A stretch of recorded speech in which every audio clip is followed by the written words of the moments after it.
1300개 장기요양기관이 선택한 기관, 신뢰할 수 있는 기관, 창업 경영 지원 1등 기업 국회요.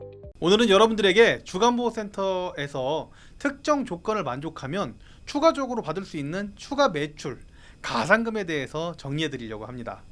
주간보호센터는 어르신을 모셔와서 서비스를 진행하고 모셔서 드리는 하루당 기본 금액을 공단에 청구를 하면 기본적인 수가를 받게 되는데요.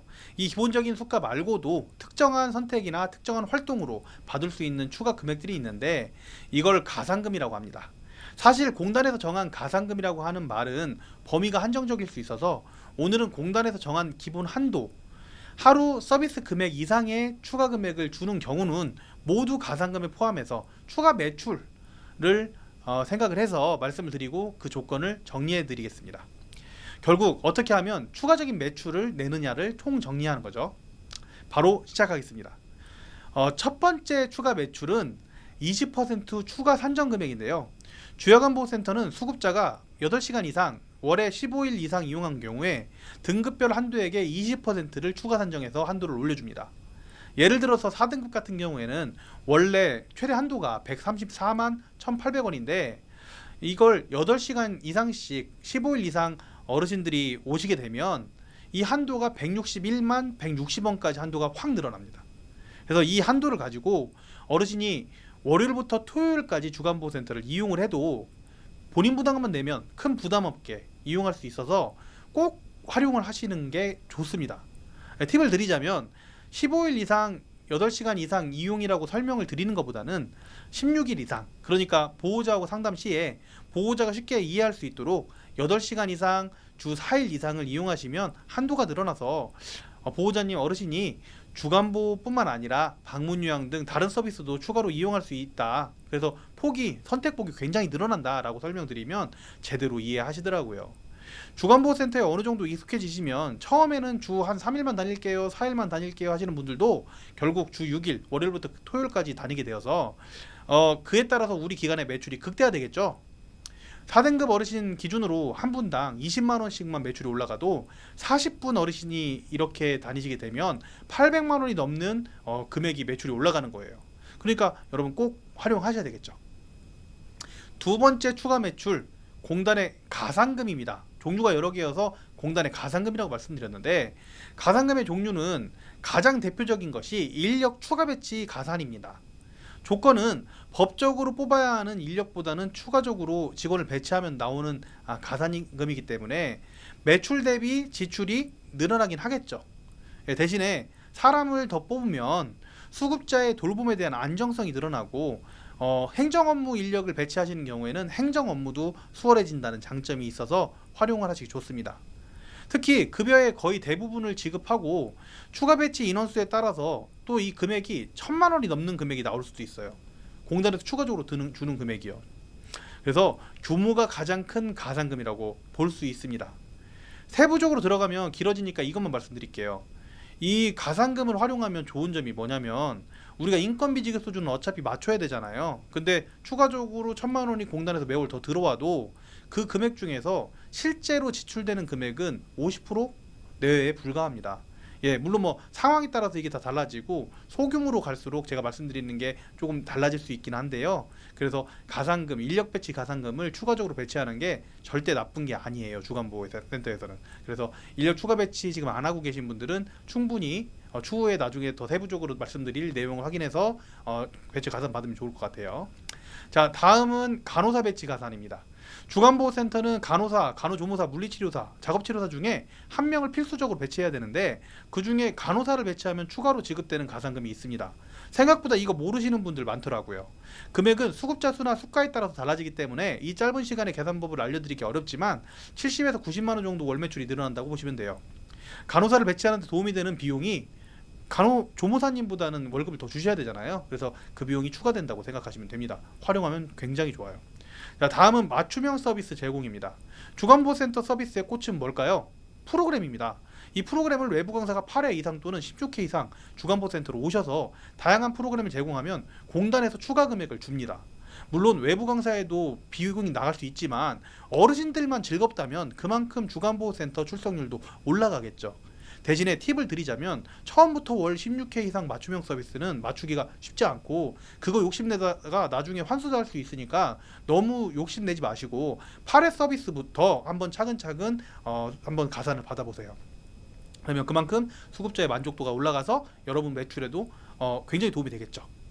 추가 매출 세 번째, 이동 서비스 비용과 목욕 서비스 가산이 있습니다. 주간보호센터는 어르신을 모셔오고 모셔다 드리죠. 그러면 그거에 따른 차량비가 들어갈 거예요. 주유비 들어가고요. 그렇죠?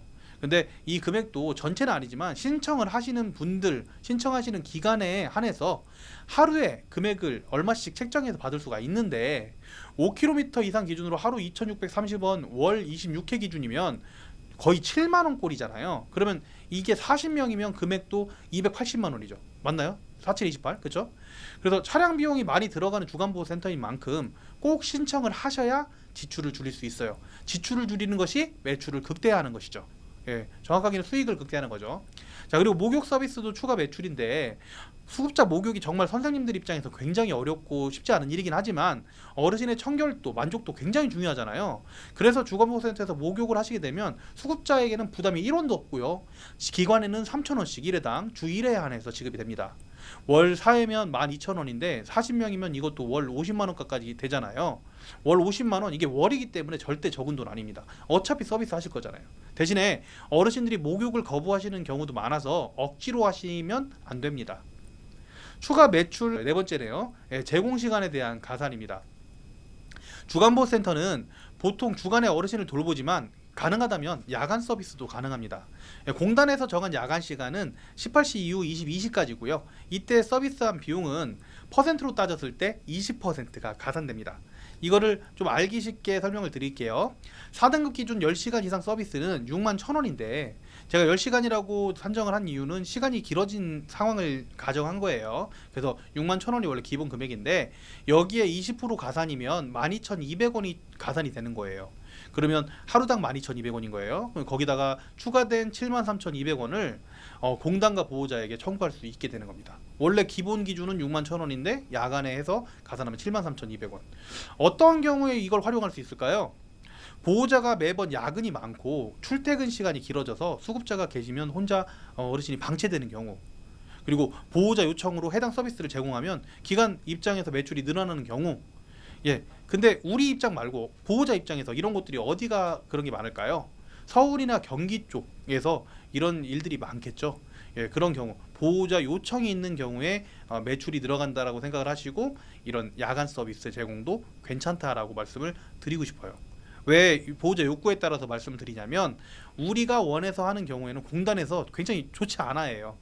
전화가 오거든요. 그래서 왜 이거 했냐, 보호자 요청하고 맞냐, 뭐 이런 거 확인하거든요. 그래서 그런 부분들을 생각을 하셔서 만약에 활용할 수 있다면, 진짜 보호자가 원해서 그런 거라면 그렇게 10시간 이상 서비스, 야간 서비스 한번 해볼 만하다. 대신에 이걸로 인해서 들어오는 보호자 어르신들도 생기고 그에 따라서 매출도 극대화되겠죠. 그리고 고객 입장에서는 어르신에 대한 걱정을 덜고 출퇴근 시간이나 이런 부분들을 잘 쓸 수 있게 되겠죠. 물론 그 시간 동안 요양보호사 선생님이 더 계셔야 되니까 인건비 늘어나는 거 아니냐 이렇게 생각할 수 있는데 여러분들 근무 배치를 조금 여유롭게 생각을 하시면 됩니다.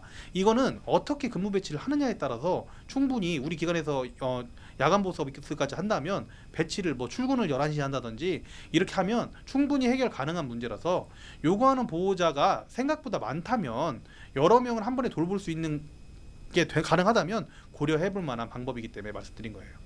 추가 매출 다섯 번째, 이것도 이야기를 해야 되나 말아야 되나 하다가 추가 매출은 맞으니까 넣었습니다. 장기 근속 장려금. 요거 초기 기간에는 해당 사항 없는데 우리 아직 그 장기 근속도 없는데 무슨 이게 필요하냐라고 생각하시는 분들 있을 수 있는데 아닙니다. 초기 시점부터 장기 근속 장려금은 신경을 써야지 받을 수 있는 돈인데요. 장기 근속 장려금은 일정 기간 동안 기관 기호가 동일한 기관에서 하나의 직종, 즉 요양보호사, 사회복지사, 간호사, 간호조무사, 물리치료사, 또 조리를 직접 하는 시설에서 영양사 조리원에 대해 36개월 이상 근무 시에 6만 원부터 최대 10만 원까지 지급하는 금액입니다. 이 부분을 받기 위해서 직원들에게 장기 근속을 종료를 하고 직원들도 열심히 하는 과정에서 3년 이상 근속하게 되면 다른 기관으로 가는 것보다 직원 입장에서도 월급을 더 받으니까 기관에 남아있는 게 낫고, 우리는 숙련된 직원들을 계속 데리고 있을 수 있기 때문에 안정적인 사업을 위해서 알고 활용하시는 것이 좋을 것 같습니다. 예, 이렇게 해서 5가지로 나눠서 주간보센터 추가 매출 내는 법 총정리해드렸는데, 세부적으로 가산금에 대해서 말씀드리면 지금도 이렇게 영상이 길어지는데 끝까지 보기 어려우실 것 같아서 다음에 나누어서 시간을 내서 각각 깊이 들어가 보도록 하겠습니다. 예, 이거 말고 추가적인 매출이 내는 방법이 있다면 여러분들 노하우 후배님들을 위해서 댓글로 남겨주시면 감사하겠습니다. 예, 그리고 제가 뭐 영상 찍다가 틀린 부분들 적어주셔도 저는 괜찮습니다. 여러분, 예, 그 부분 제가 조정하고 앞으로 더 나아가면 되니까요. 예, 감사드리고요. 저는 국회의원 천천박사였습니다. 감사합니다.